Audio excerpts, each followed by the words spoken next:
I was in the middle of preparing to attend the funeral of my beloved mother-in-law who had just passed away. Then all of a sudden, my phone rings. "Don't you dare come to the funeral. Go back to your parents' house in the countryside right away." What? Confused but obedient, I immediately headed home to the rural Midwest where I was from. Later, I found out from my husband about the existence of his estranged, despicable sister, Jessica.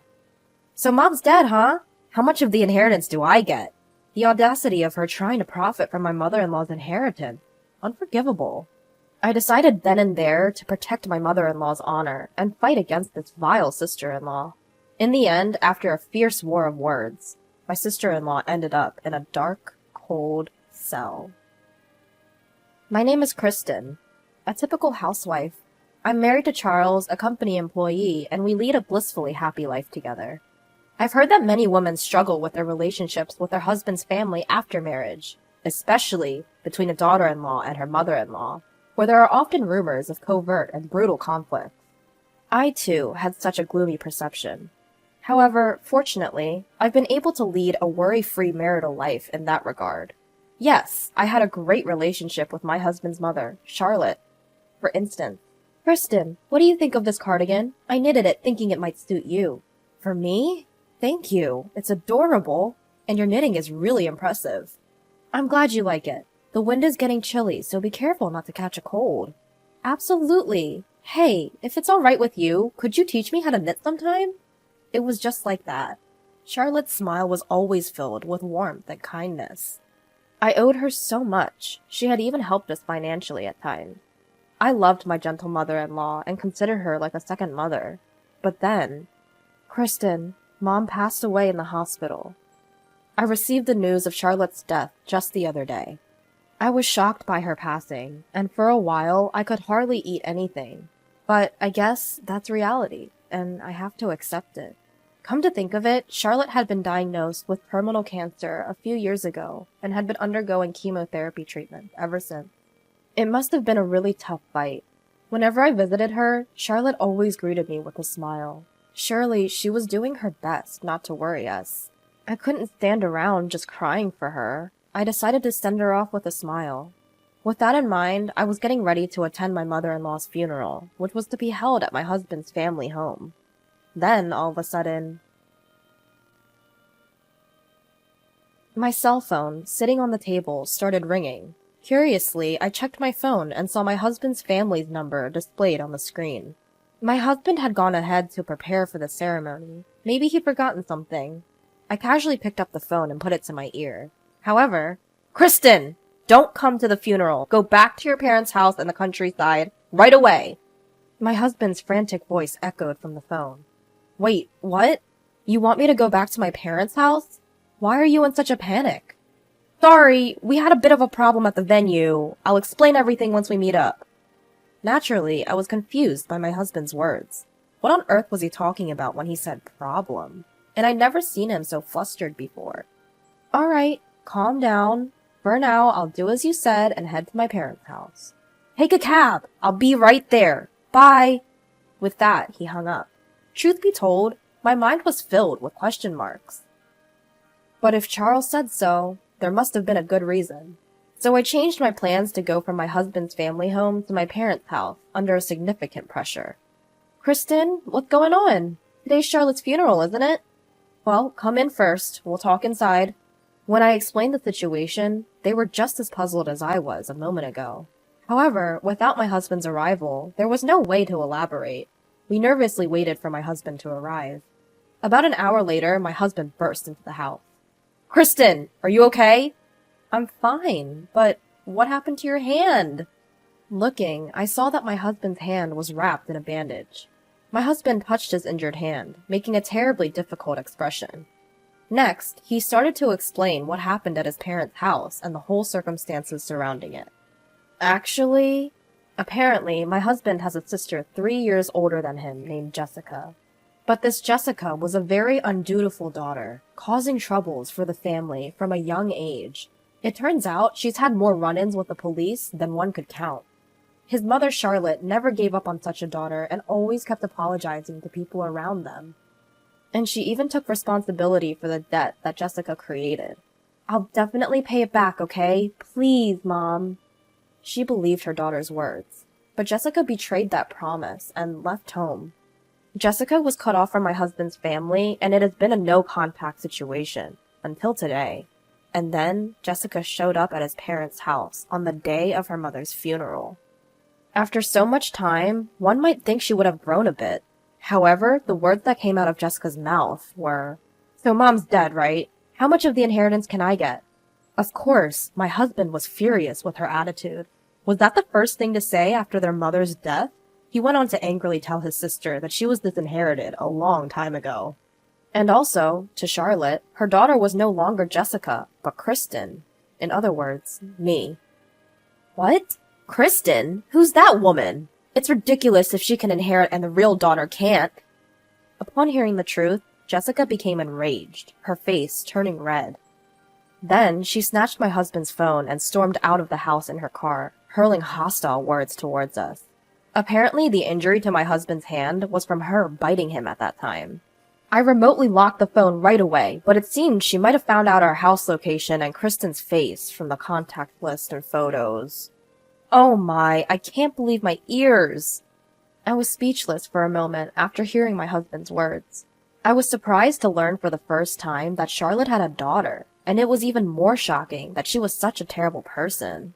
I'm sorry for hiding about my sister. It's my family issue. But now... My husband apologized with a pained expression. We were thinking of how to deal with the situation, trying to cheer up my distressed husband. Well, we should probably stay away from our city home for a while, just in case, he said. Is our rural home address safe? Yes, I didn't store that information on my phone. So for precautionary reasons, we decided to stay at our rural home. And then, as the new day dawned, the sun rose and the chirping of the birds filled the air. I'm off to work. If anything comes up, give me a ring on my spare phone. Okay, have a good day. I watched my husband drive off to work, a smile on my face. But inside, I was a whirlwind of anxiety. What if my sister-in-law showed up? What if she attacked me? These worries tormented me constantly. Whenever I closed my eyes, I saw Jessica's raging face at my husband's family home. But to my surprise, life at our rural home was peaceful. Day after day passed without incident, and time flowed tranquilly. The anxieties and tension that had bothered me were gradually subsiding, now barely a flicker. If only this issue with my sister-in-law could simply disappear. I started to think optimistically. That's when the situation changed. Excuse me, is the couple Charles and Kristen at home? That day, a police officer from the local precinct came to our house. What's this about? I hesitantly asked, filled with a dreadful premonition, and it turned out to be spot on. Apparently, our city home had been burglarized.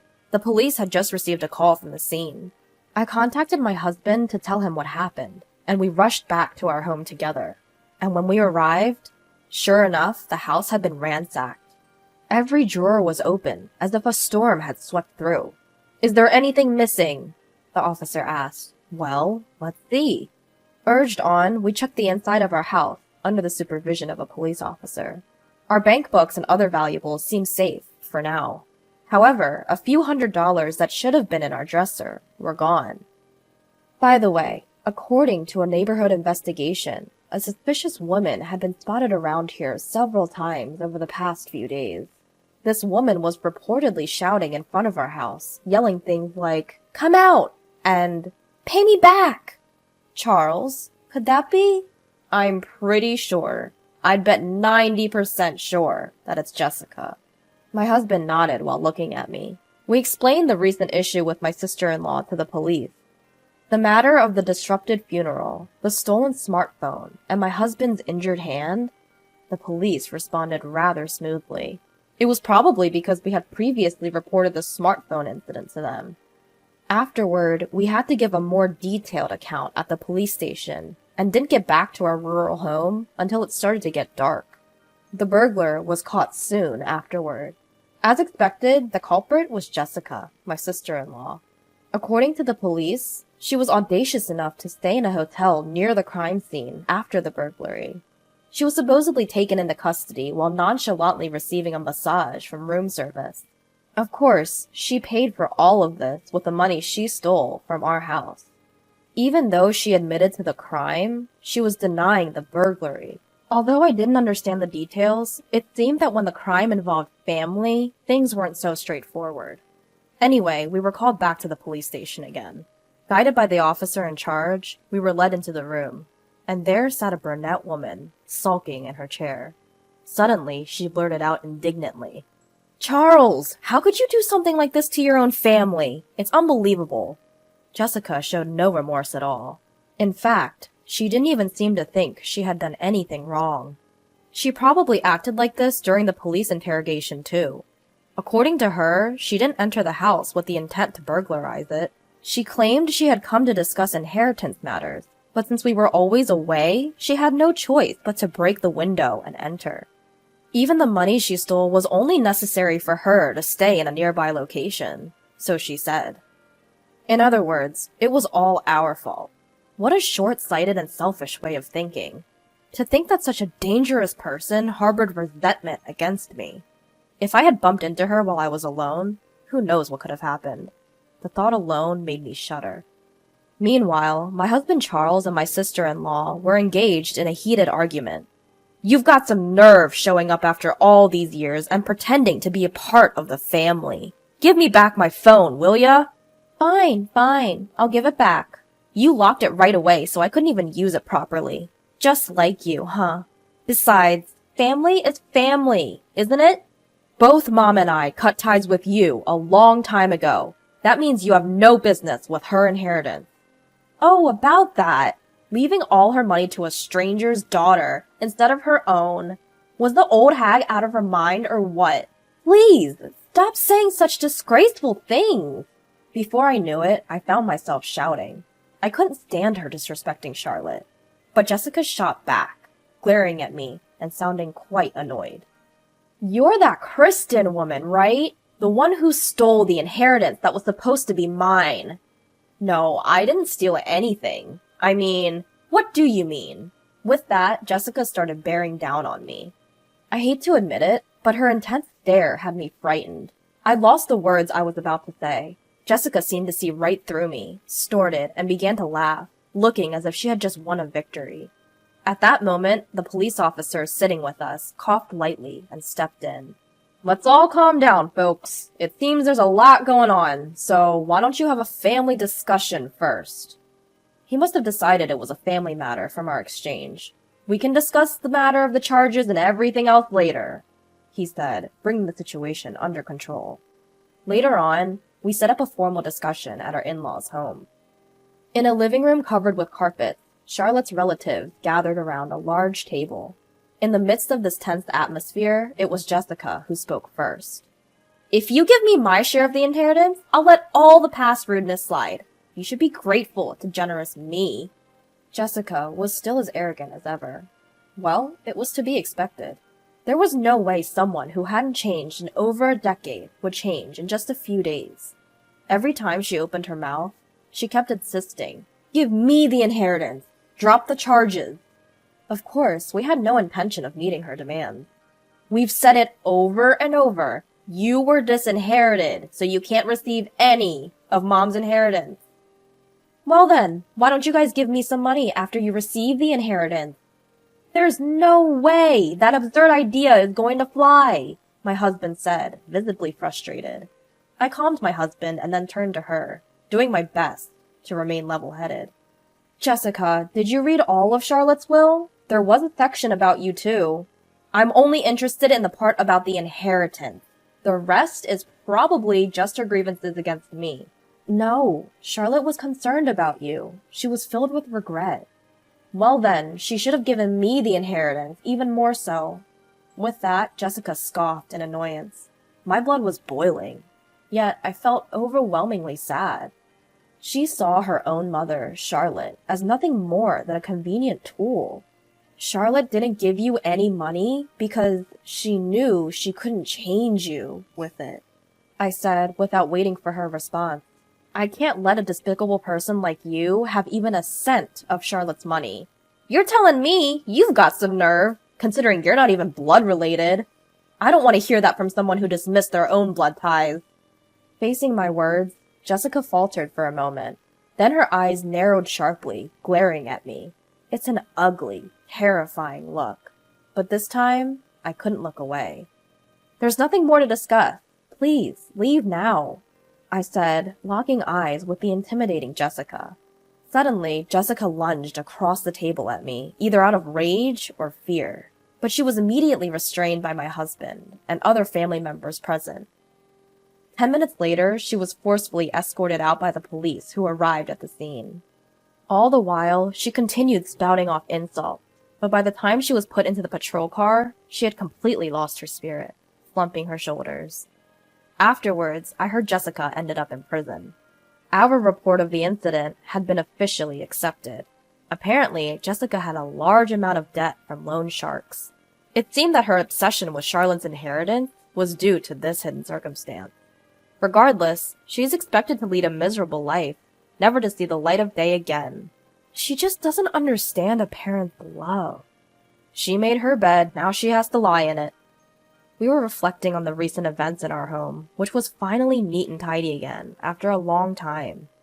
As my husband offered incense in front of my mother-in-law's portrait, he said, "I was surprised, Kristen, to see you argue so bravely."